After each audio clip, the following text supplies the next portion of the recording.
Hi, and welcome to this week's The Mortgage Broker broadcast. I'm your host, Craig Skelton, and beginning of September already, so I hope you had a chance to recharge over the summer holidays. September for me always feels like a fresh start, a chance to refocus and set the tone for the rest of the year. And this week's podcast is solo episode. We've had quite a few guests recently, quite a few guests over August, and we've still got some guest episodes coming up in September. But today's a solo one, and I wanted to talk about long-term resilience and goal setting and how to build a business that not only survives the ups and downs, but also thrives over the long haul too. So why do long-term goals matter? Well, in our industry, everything moves fast. We rates change, lender criteria changes, client circumstances change overnight.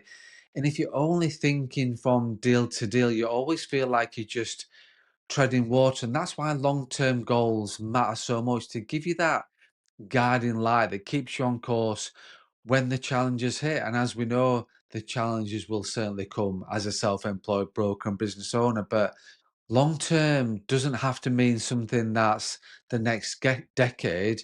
Right now, as we head into the last 4 months of the year, you need to be asking yourself, what impact do I want to have by the 31st of December 2025? It could be hitting a specific revenue target or building a referral partnership that you've been procrastinating on, or finally getting your marketing systems or AI into your business too.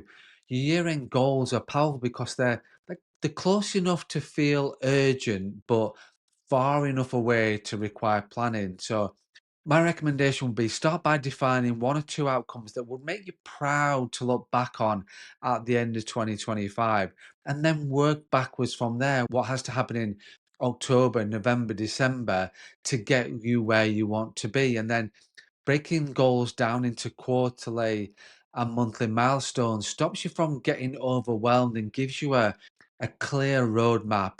It also forces you to prioritize too. If a task doesn't move you towards your year end vision, maybe it's something you can defer, get rid of, or delegate. And to make these goals stick, you need to tie them to your values. Maybe your why is to spend more time with your family or grow a team or make a bigger difference in your clients' financial lives. Goals rooted in your values give you more motivation when things get tough, and they help you decide where to say yes and where to say no. Which then leads on to building resilience. Resilience isn't about powering through everything with gritted teeth and determination. It's about building the capacity to adapt and bounce back.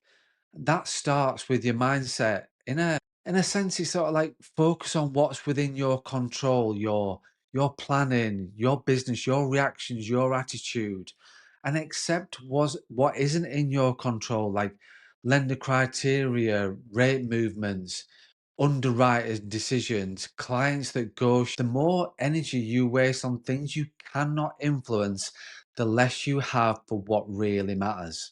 So, how do you do that? Well, here's a few practical ways to strengthen resilience as we crack on towards the end of the year. The first thing to do is set micro goals.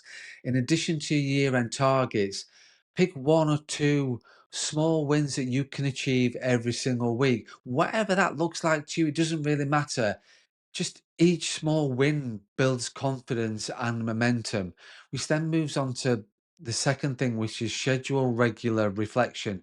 Take 10 minutes at the end of each week to ask yourself and be honest with yourself as well. What's worked? What didn't work?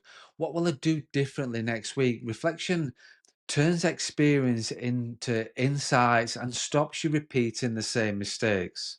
And the third thing is protect your energy. Long hours are sometimes unavoidable. I absolutely get that. But burnout is optional. Make sure you're taking breaks, moving your body, going out for a walk, getting from behind that desk and switching off. And that doesn't mean sitting with your phone and scrolling through social media. It means take a break. Sort of, like I said, go for a walk and really detach and really switch off, because a rested advisor, a rested business owner makes better decisions and recovers faster from setbacks. And the fourth thing is connect with others. Don't do this alone. You're not on your own about this. You're not in isolation. I've talked enough about isolation on other podcasts. You're not on your own. Talk to other brokers or a mentor, somebody who gets it when you feel stuck. Sometimes a quick chat, a vent, a rant, whatever you want to call it, can reset your perspective and even spark new ideas as well. You can also practice negative visualization. So, what is negative visualization? Well, this is a bit of a classic tool. And briefly, just to explain, imagine a deal falling through. Imagine something not going the way that you want to be. So, imagine a deal falling through or a client saying no, whatever that looks like. And then rehearse how you would respond calmly and constructively to that challenge. And when these challenges happen in real life, which they will, you're mentally prepared for those negative and for those challenges. Because remember, resilience is a muscle. The more you test it, the stronger it becomes. Challenges you encounter over the next few months, and that will absolutely happen. We all know that those things will happen. Doesn't really matter what it looks like because those challenges will happen, whether it's from a business point of view or a personal point of view. They're all opportunities to build that muscle. So, what can you do? So, now's about kickstarting your plan after your summer break. If you've been taking it easy over summer, then now is the perfect time to reset. So, how to kickstart your year-end plan? So, review and refine your year-end goals. Break them down into monthly milestones. Schedule strategic thinking time into your diary. Use systems, automation to free up your brain for the bigger picture. So that's it. That's today's the Mortgage Broker Broadcast. That's this week's podcast. Just a quick reminder, if you are looking for support in building these foundations, check out the Broker Foundry. It's a YouTube channel that Jonathan Needham and I have created. I'll not go too much into it on this podcast. He's been on the podcast a few times talking about it. But I'll put a link in the show notes to about the Broker Foundry YouTube channel so you can start to look and subscribe on there. And just before I wrap up, I wanted to share something for you.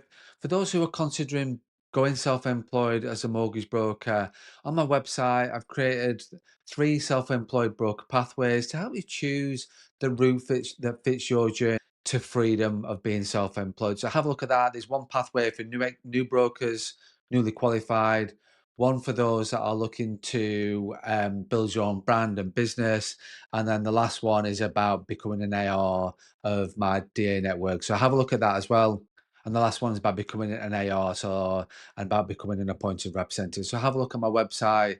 Just got the information. Any questions you've got on that, please let me know. But all 3 paths emphasize trust, honesty, integrity, and are designed to meet your needs wherever you are in your career. So that's it. That's this week's podcast on long-term resilience and goal setting. We felt inspired to take on action towards the end of the year and finish your year strong as well. If you found this podcast helpful, please share it. Please leave a review. Please subscribe as always. Thanks for listening. Have an amazing week. And please don't forget to run your own race.